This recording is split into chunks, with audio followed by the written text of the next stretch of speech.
We want to talk about new research from the Labour Party in the wake of the Queen's speech that has found, apparently, 300,000 offenders have had their community orders terminated in the last 10 years. Yes, community orders impose rehabilitation or unpaid work on offenders, but Labour say judges have stopped handing them down because offenders don't finish them. Well, let's see what the Labour Party wants to do about that and talk to Steve Reid, the Shadow Secretary of State for Justice. Good morning to you. Look, in all of this, I mean, they are a tool which works for some. I mean, what evidence is there that they're just not being given out anymore, or not in the rates they should be, because they're not being completed?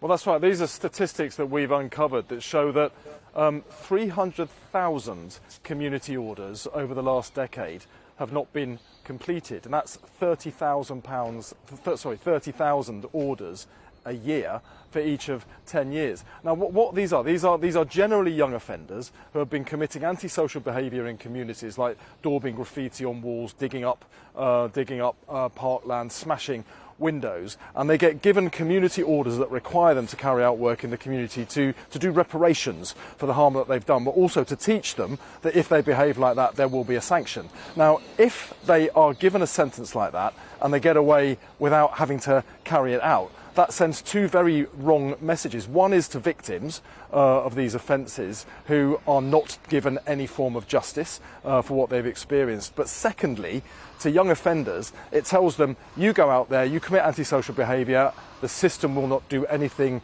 to try and stop you. That tells them and their associates that they can get away with it. And it's quite often the low-level offenders that progress on to committing more serious crimes in the future. So it's critical we nip this in the bud, but the government hasn't been doing it. But I mean, these people, if they're given a community order, they have to report to a probation officer. Even if it's only over the phone, they've got to deal with probation. So there are safety nets there. So how can it be that people are falling through the net without being dragged back to court? Well, you'd think, wouldn't you? But that's clearly not happening. If 30,000 a year of these sentences are being given out but not carried out, then they're not being enforced, and that's the problem. What we're proposing to strengthen the system is setting up new community and victim payback boards. They'll be linked to safer neighbourhood panels, police panels that already exist, so there's no cost to this. But what it will do, it will help let communities and representatives of victims choose the work that these young offenders will have to carry out. But crucially, they will also monitor it to make sure it's done. The current system is broken. The government are not enforcing these orders. By giving more control to victims and communities, we can make sure it happens. And that is what Labour would have put in the Queen's speech, where I saw nothing from the government on this. What did you make, then, of their police and crime bill? Lots of criticism this morning. We've had Big Brother Watch On complaining about plans that were laid out yesterday. What was your take on it? Are you talking about the protest bill? Well, yeah, particularly, yes, whether or not that's an infringement of human rights. Yeah. Well, the protest bill, I mean, that comes from the situation we had, didn't we, a few weeks ago, where we had these oil blockades. Protesters were trying to blockade the oil depots to stop people being able to fill up their cars. Now, I'm somebody that recognises there's a climate crisis. We have to do something about it. But if you get activists going and blockading oil depots so people can't get their kids to school, they can't drive elderly relatives to the hospital, it's counterproductive. It puts people off your cause rather than getting you to that cause. We can't allow that kind of disruption. But we don't need another law going through Parliament. There are already these things called injunctions that Priti Patel, the Home Secretary, could use if she wants to. I think it's because she did nothing when these blockades were going on that she's now brought forward a piece of legislation to make it look like she's doing something. She's got all the powers she needs already. She just won't use them. And the problem is she's far too laid back as Home Secretary to get in there and tackle these issues. We've seen the same problem with the small boats coming across the Channel. She really needs to get out there and do their job rather than doing a bit of theatre in the House of Commons behind me to make it look like she's trying to do something.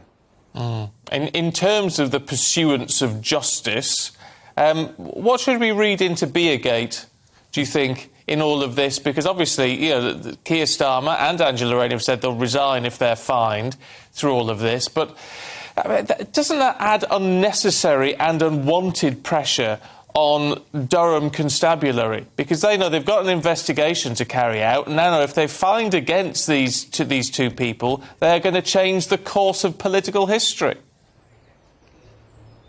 Absolutely not. I don't think it does that. I think that does that at all. I think Keir Starmer and Angela Rayner have done the right thing and the principled thing, because we just had the local elections. I was knocking on doors up and down the country, and the issue of Partygate was coming up a lot. People were furious that the Prime Minister had imposed laws on the country that he himself ignored.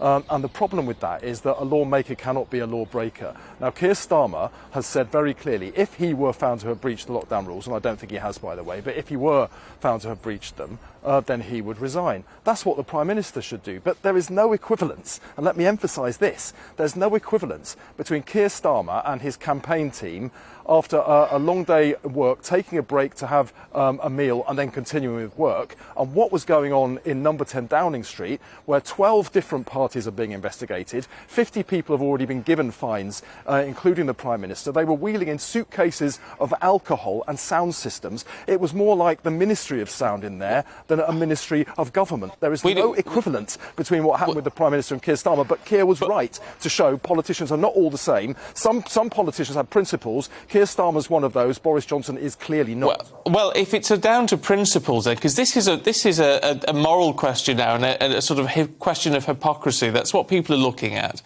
And so he said Boris Johnson should resign, do the decent thing was the phrase, because he was being investigated before he was found guilty of anything. So why does that not apply to himself?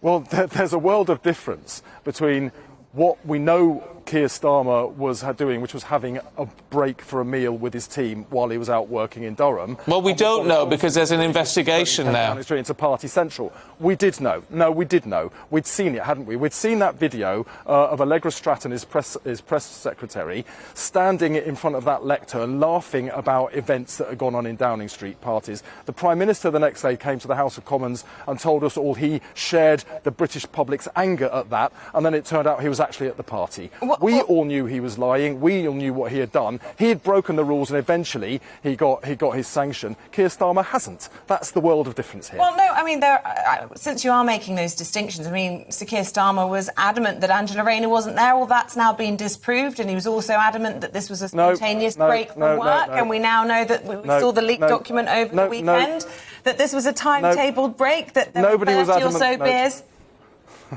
Go on.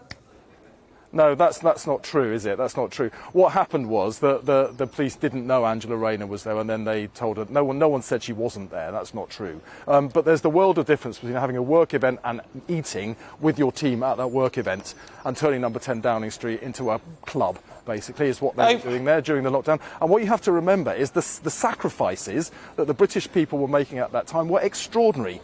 The idea that senior politicians disregarded the rules that they imposed on everybody else is unacceptable. We know for certain Boris Johnson broke the rules. He's had a fine already. Yes, he has. But he's said now, if he were to be fined, he would quit. Why won't the Prime Minister do that? Forgive me. You may be making absolutely valid points, and it may be that the police have fined the Prime Minister and will not fine Keir Starmer. You may be 100% right, but you don't do your credibility any good, do you, by describing number 10 as a nightclub? Because it certainly wasn't that. Well, hang on. They had suitcases of booze being wheeled in there. They had sound systems going in there. They had a stereo. It wasn't a nightclub. I mean, this is people watching this will say, right, you may have a point. We want to listen to what you've got to say, but you've got to be reasonable about it. None of this should have been going on in number 10 Downing Street at all. Absolutely nothing.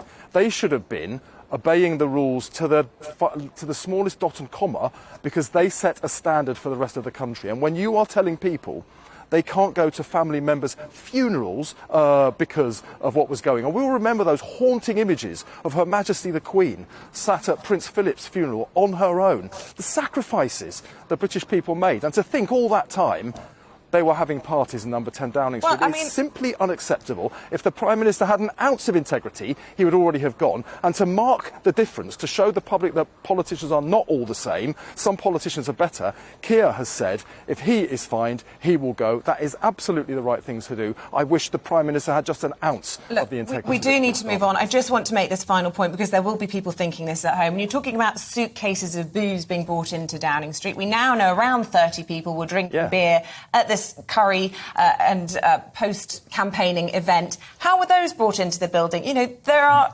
logistics involved in bringing in 30 beers to a spontaneous event. It's all murky and it has to be investigated. Having a bottle of beer, having a bottle of beer with a curry during a work day is not the same as wheeling in a suitcase of alcohol and a sound system. Yeah. OK, Steve... They actually issued invites to number 10 to these parties. OK. Well, it'd be nice to sound jolly good fun if those are good as you say. Steve Reid, thank you very much indeed. We appreciate it.